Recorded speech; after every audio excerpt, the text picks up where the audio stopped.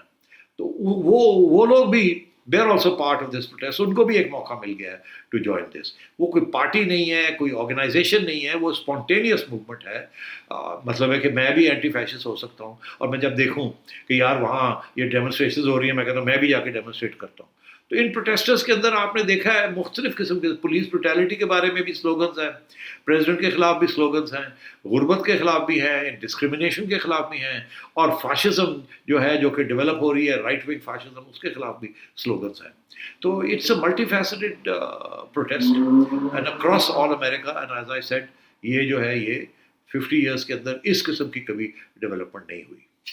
اچھا سیٹھی صاحب, آپ نے بھی ایک کچھ تھوڑا سا ہسٹوریکل ہمیں دیا تو ہے, تاریخی پس منظر, مگر میں ذرا آپ سے تفصیلاً پوچھنا چاہتی ہوں کہ آج کے یہ جو مظاہرے اور غصہ اور احتجاج ہے, اس میں اور جو ماضی میں تھا اس میں آپ کیا چیزیں دیکھتے ہیں کہ وہ مشترک ہیں, اور کون سی چیزیں جو آپ کو مختلف نظر آتی ہیں ماضی میں اور حال میں؟ دیکھیے, میں نے عرض کیا کہ ایک تو پرسسٹنٹ ریشل انیکوالٹی, وہ پہلے بھی ریشل انیکوالٹی ڈسکریمنیشن تھی, اب بھی ہے, وہ تو ریکرنگ فیکٹر سملیرٹی میں. اسی طریقے کے ساتھ پولیس وائلنس, اس وقت کے بھی جو پروٹیسٹرز تھے انہیں بڑا غصہ تھا پولیس کے اوپر, اور وہ انریزالوڈ ہے. پولیس کو ابھی تک کوئی اس کی ریفارم نہیں ہوئی, اور وہاں کوئی ری ایجوکیشن نہیں ہوئی. پولیس ابھی تک بھی بڑی اینٹی بلیک ہے اور ریسسٹ ہے. تیسری چیز یہ ہے کہ اب وہ جو پیسفل اور پہلے بھی پیسفل اور پروٹیسٹ اور وائلنٹ پروٹیسٹ کے اندر ایک لائن تھی, گرے ایریا تھا. وہاں برمنگھم کے اندر یا نیو یارک کے اندر 67 میں, یا وہاں بھی ڈیمونسٹریشنز جو تھے وہ شروع ہوئے جب 1960s کی میں بات کر رہا ہوں. تو وہاں بھی شروع تو پیسفلی ہوئے تھے, پھر لوٹنگ, آرسن, پولیس کے ساتھ کلیشز شروع ہو گئے تھے, اور پھر یہ, اور اب بھی ایسے ہی ہے. اور پھر یہ کہ 1967-68 کے اندر اربن ڈسکنٹینٹ جو تھی, شہروں کے اندر جو ڈسکنٹینٹ تھی, اس کا بھی یہی تھا کہ اس وقت جو حکومت کی ریاست کی انسٹیٹیوشنز تھیں, خصوصاً گورنمنٹ, اس کے خلاف, اس کی لیجیٹمیسی کے خلاف بھی ایک پروٹیسٹ تھی. آپ کو یاد ہوگا وہ ویٹنام وار چل رہا تھا, اور ویٹنام کے اندر بامبنگ ہو رہی تھی, میسو پروٹیسٹس ہو رہے تھے لنڈن جانسن کی حکومت کے خلاف, اینڈ سو آن. تو وہ اس وقت بھی گورنمنٹ کو انلیجیٹمیٹ سمجھا جا رہا تھا. آج بھی جیسے میں نے بتایا کہ وہ ڈونلڈ ٹرمپ جو ہے اس کے بارے میں یہی کہتے ہیں کہ انلیجیٹمیٹ ہے, یہ کس طریقے سے یہ جیتا ہے, اور پھر اس کے خلاف بڑی ایک ہو گیا ہے. مگر جو مین ڈفرینسز جو ہیں وہ یہ ہے کہ آج کل جو آج کے جو کراؤڈز آ رہے ہیں سامنے, وہ ریشلی ڈائیورس ہے فرام دا 1960s. 1960s کے اندر لوٹرز تو تھے, مگر وہ جو لوٹنگ تھی وہ فرق تھی آج کے لوٹنگ سے. اس میں یہ ہے کہ اس وقت زیادہ تر جو لوٹنگ ہو رہی تھی وہ کمیونٹیز کے اندر ہو رہی تھی. وہاں چھوٹی چھوٹی دکانیں تھیں, کیونکہ نیبرہڈس کے اندر ہو رہی تھی, بلیک نیبرہڈس کے اندر ہو رہی تھی, اور چھوٹی چھوٹی دکانیں تھیں یا موم اینڈ پاپ شاپس تھیں, وہاں تھوڑی بہت لوٹنگ ہو رہی تھی. آج جو لوٹنگ ہو رہی ہے وہ ایک ڈائیورس علاقے میں ہو رہی ہے. وہ صرف چھوٹی دکانوں پہ نہیں, وہ تو انہوں نے تو اب بڑی بڑی ڈپارٹمنٹ سٹورز اور ملٹی نیشنل سٹورز جو ہیں, بزنسز جو ہیں, ان کو اٹیک کیا, سیکس کو اٹیک کیا ہے, اینڈ سو آن. تو یہ اس کا یہ مطلب ہے اس کے اندر ایک کلاس ایلیمنٹ بھی آ گیا ہے, یا گلوبلائزیشن کا ایک ایلیمنٹ بھی آ گیا ہے. تو اس لیے یہ اس کا تعلق اب وہ گلوبلائزیشن کے ساتھ بھی لنک ہو گیا ہے. دوسری چیز یہ کہ اس وقت بھی اور آج بھی انہوں نے کچھ لوٹنگ بھی کی اور کچھ بلڈنگز کو بھی جلایا, مگر اس وقت وہ جیسے میں نے کہا وہ اس نیبرہڈس میں تھی. اب یہ نیشنل چینز کی طرف چلی گئی ہے. اور یہ تھا کہ شاپنگ مالز وغیرہ جو تھے, ایسی چیز جو تھی جہاں زیادہ تر وائٹ لوگ جاتے تھے. اب شاپنگ مالز تو ایسے علاقوں میں بھی آ گئے ہیں جو کہ جہاں بلیکس بھی جاتے ہیں, تو اب وہ بلیکس کو بھی ایکسیس مل گیا ٹو دا سیم ایریاز, اور وہ ان کو بھی اب اسی قسم کا وہاں بھی وہ اپنا غصہ نکالتے ہیں. اور پھر اس وقت جیسے میں نے کہا کہ اتنے وائٹ لوگ اس میں حصہ نہیں لیتے تھے, زیادہ تر بلیکس ہی ہوتے تھے, تھوڑے بہت اسٹوڈنٹس ہوتے تھے یا